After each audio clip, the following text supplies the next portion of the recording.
6 ಗಂಟೆಗೆ ಹೋಗಿ SIR ಕೆಲಸ ಮಾಡಬೇಕು ಅಂತ ಕೇಂದ್ರ ಚುನಾವಣಾ ಆಯೋಗ ಹೇಳಿದ್ದ, ರಾಜ್ಯ ಚುನಾವಣಾ ಆಯೋಗ ಹೇಳಿದ್ದ, ಜಿಲ್ಲಾ ಚುನಾವಣಾಧಿಕಾರಿಗಳು DC ಮೇಡಮ್ ಇದ್ದಾರೆ, ಅವ್ರು ಹೇಳಿದ್ರ, AC ಅವರು ಹೇಳಿದ್ದ, ಇಲ್ಲ ತಹಸೀಲ್ದಾರ್ ಅವರೇ ನಿರ್ಧಾರ ತಗೊಂಡು 6 ಗಂಟೆಗೆ ಕಳಿಸಿದ್ರ ಅನ್ನೋದು ಬೇಕು. 6:15 ಹೋಗ್ಬೇಕು, ಇಲ್ಲ ಅಂದ್ರೆ ನಿಮ್ಮನ್ನ ನಾನು ಹಾಲ್ ಮಾಡ್ತೀನಿ, ಹೀಗ್ ಮಾಡ್ತೀನಿ ಅಂತ ಹೇಳಿ ಅವರು ರಾತ್ರಿ ಗ್ರೂಪ್ ಎಲ್ಲ ಹಾಕಿರೋ ಆಡಿಯೋ ನನ್ನ ಹತ್ರ ಇದೆ ಸರ್.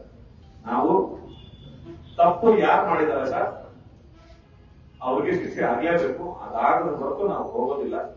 ಕೆಲಸ ಮಾಡೋದು ನಮ್ಮ ಜವಾಬ್ದಾರಿ ಇದೆ ಸರ್. ಚುನಾವಣಾ ಕರ್ತವ್ಯ ನಾವು ಮಾಡ್ತೀವಿ. SIR ಕೆಲಸ ನಮ್ಮನ್ನೆಲ್ಲ ಸೂಪರ್ವಿಷನ್ ಹಾಕಿದೀವಿ, ನಾವು ಮಾಡ್ತೀವಿ. ಆದ್ರೆ 6 ಗಂಟೆ 6:15 ಹೋಗಿ ಕೆಲಸ ಮಾಡಬೇಕು ಅಂತಕ್ಕಂಥ ಅವೈಜ್ಞಾನಿಕವಾದ ಸಮಯ ನಿಗದಿ ಮಾಡಿದ್ದು ಯಾರು? ತಹಸೀಲ್ದಾರ್ ಅವರು ಹೇಳಿದ್ದಾರೆ ಸರ್. ಹಾಗಾಗಿ ತಹಸೀಲ್ದಾರ್ ಹೇಳಿದ್ರೆ ತಹಸೀಲ್ದಾರ್ ಅಮಾನತ್ ಆಗ್ಲೇಬೇಕು ಸರ್. ದಯಮಾಡಿ ಅವ್ರ ಅಮಾನತ್ ಆಗ್ಲೇಬೇಕು. ಯಾವುದೇ ಕಾರಣಕ್ಕೆ ಹೋಗೋದಿಲ್ಲ. 10 ನಿಮಿಷ ಆಗಿದೆ, ನಮ್ಗೆ 10 ನಿಮಿಷ ಆಗಿದೆ. ಅವ್ರಿಗೆ ಕರ್ಕೊಂಡ ವಿಚಾರ ನಮ್ಗೆ ಗೊತ್ತಾಗ 10 ನಿಮಿಷ ಆಗಿದೆ. ಯಾವುದೇ ಕಾರಣಕ್ಕೆ ಈ ಜಾಗದಿಂದ ನಾವು ಕದಲೋದಿಲ್ಲ. ತಹಸೀಲ್ದಾರ್ ಅಮಾನತ್ ಮಾಡಿಸಿ, ಇಲ್ಲ AC ಅವರು ಹೇಳಿದ್ರೆ AC ಅವರು ಅಮಾನತ್ ಆಗ್ಲಿ. ಅದ್ರ ಮೇಲ್ಪಟ್ಟವ್ರು ತಪ್ಪು ಮಾಡಿ 6 ಗಂಟೆಗೆ ಗುರಿ ನಿಗದಿ ಮಾಡಿದ್ರೆ ಆ ಶಿಕ್ಷೆ ಅವ್ರಿಗಾದ್ರೂ ಆಗ್ಲೇಬೇಕು. ಅದು DC ಅವರಾದ್ರೂ ಸರಿ. ಹೋಗೋದಿಲ್ಲ ಸರ್. ಅವ್ರ ಪ್ರಾಣಕ್ಕಿಂತ ದೊಡ್ಡದು ಯಾವ ಹುದ್ದೆ, ಯಾವ ಅಧಿಕಾರಿಯ ಹುದ್ದೆನೂ ದೊಡ್ಡದಲ್ಲ ಅಂತ ನಾನು ಭಾವಿಸ್ತಾ ಇದ್ದೀನಿ. ನಾವು ಈ ಜಾಗ ಬಿಟ್ಟು ಕದಲೋದಿಲ್ಲ.